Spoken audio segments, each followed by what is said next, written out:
দর্শক, ঢাকায় পৌঁছেছেন পাকিস্তানের উপপ্রধানমন্ত্রী ও পররাষ্ট্রমন্ত্রী ইসহাকদার। দুপুর 2টায় হজরত শাহজালাল আন্তর্জাতিক বিমানবন্দরে পৌঁছান তিনি। সেখানে রয়েছেন আমাদের সহকর্মী সুফিয়ান ফারাবি।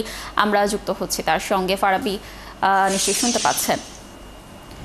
পাকিস্তানের পররাষ্ট্রমন্ত্রী ইসহাকদার ঢাকায় পৌঁছে কোথায় যাচ্ছেন এখন, আর সারাদিনের কর্মসূচিতে কি কি রয়েছে, আপনার কাছে কি তথ্য রয়েছে, বিস্তারিত জানাবেন।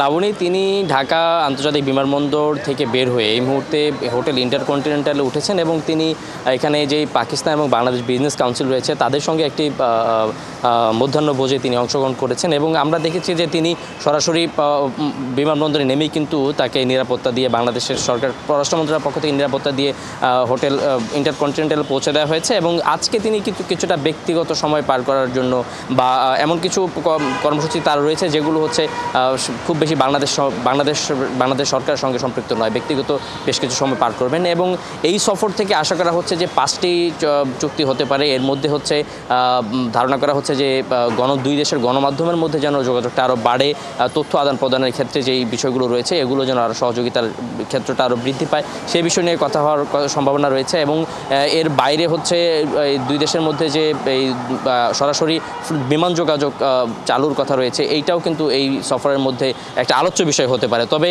আমরা এখন পর্যন্ত কিন্তু সুনির্দিষ্টভাবে কোন 5টি বিষয় নিয়ে আলোচনা হবে এইভাবে আসলে কেউই অফিসিয়ালি আমাদেরকে বলেননি। তবে ধারণা করা হচ্ছে যে এই সফরের মাধ্যমে আসলে বাংলাদেশ এবং পাকিস্তানের সম্পর্ক এবং সম্ভাবনাময় এই যে ক্ষেত্রগুলো রয়েছে এগুলো আসলে নির্ধারণ হতে যাচ্ছে।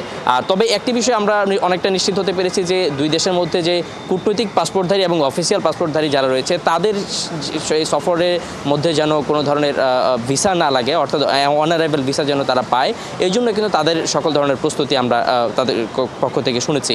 এবং দুই দেশে এই বিষয়ে আন্তরিক এমনটা আমাদেরকে জানিয়েছেন। তবে এখন পর্যন্ত এই বিষয়ে কোনো সমঝোতা স্মারক বা কোনো ধরনের চুক্তি এখন পর্যন্ত হয়নি।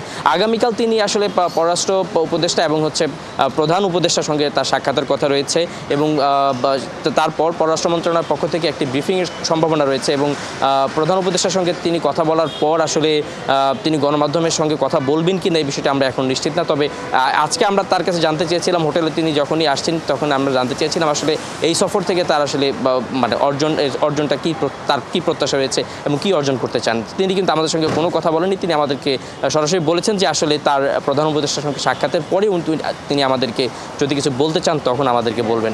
এবং তিনি এই মুহূর্তে হোটেল ইন্টারকন্টিনেন্টালে আছেন এবং আজকের রাতেও একটি আয়োজন রয়েছে। যুক্ত থাকার জন্য আপনি থাকুন। আমরা নিশ্চয়ই এই সফরের আরও তথ্য পরবর্তী সংবাদ সংযোগগুলোতে আপনার মাধ্যমে দর্শকদেরকে জানানোর চেষ্টা করব। দর্শক, যুক্ত ছিলেন সহকর্মী সুফিয়ান ফারাবি।